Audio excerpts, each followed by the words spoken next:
dark and cold night.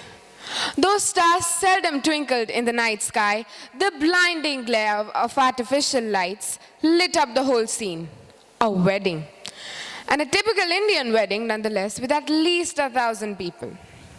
My family and I enjoyed ourselves, having dinner and chatting with our friends, when suddenly a piercing scream cut through the air and 1,000 heads simultaneously turned toward the source of the interruption. We saw a crowd starting to form, and on going there, we saw an old man lying unconscious in the middle of the airtight group. Some people had somehow managed to carry the man and settle him on a chair nearby. But without taking any other logical or systematic action, they started to shove sweets into his mouth, thinking that he had collapsed due to low blood sugar. I wanted to do something, anything to help the man, but I just felt so helpless. And that feeling of not being able to do anything but wait while someone's life was in danger right in front of me left a lasting impression on me. An ambulance was called, but it was going to take at least some time to arrive. But the life of the man lying unconscious before us was in very real danger. Luckily, my father, who is a doctor, started giving the man COLS, compression-only life support, a form of CPR as per Indian guidelines laid down by the Indian Resuscitation Council. And the man's life was saved. People want to help, but usually due to lack of awareness, they end up creating mass chaos. Can something be done by people who are not medically trained? Why should we learn COLS? Every minute's delay in resuscitation of the cardiac arrest victim reduces their chance of survival by 7 to 10%. But if COLS is performed immediately, their chances of survival increase 2 to 3-fold. We had called an ambulance for the man that collapsed at the wedding that day, but taking into account Indian traffic, it took quite a while to reach its destination. So if he had not been given COLS, he probably would not have survived.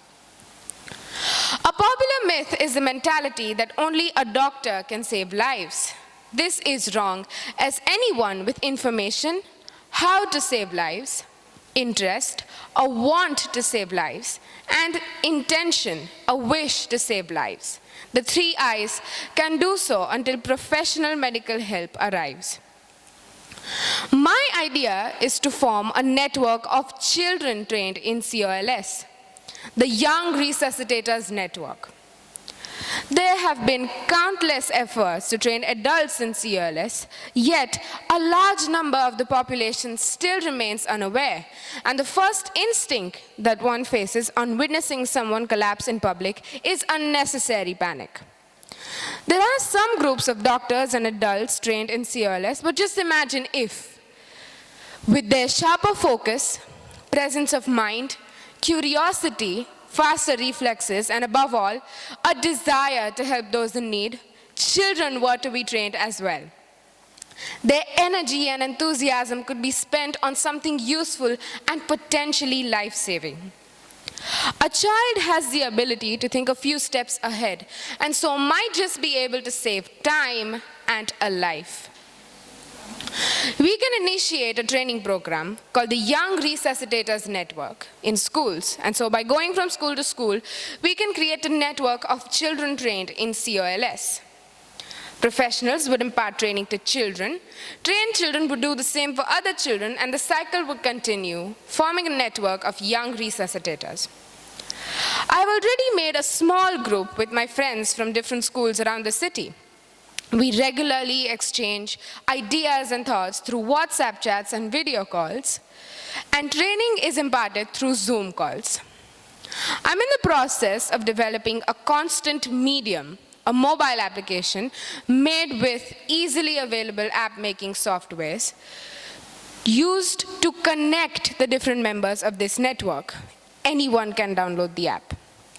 Once a child is fully trained as per predefined criteria, they are made an official member of the network, and their name is added to the app.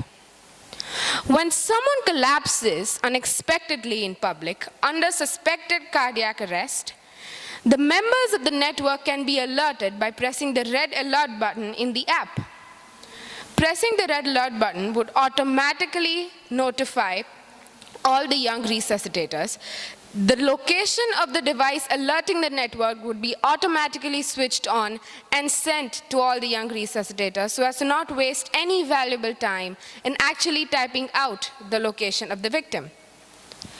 Pressing the red alert button will also automatically notify the nearest ambulances and even the police if required.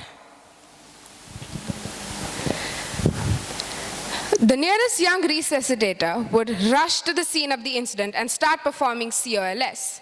Of course, a responsible parent or guardian will be required for transport. Additional features of the app will include educational videos regarding the different aspects of COLS in great detail. The videos would also teach new members how to recognize the early signs of cardiac arrest and the proper method of performing COLS. There would also be more information regarding the working of this network. As a former Surgeon General of the United States, C. Everett Koop once said, "Life affords no greater responsibility, no greater privilege than the raising of this next generation."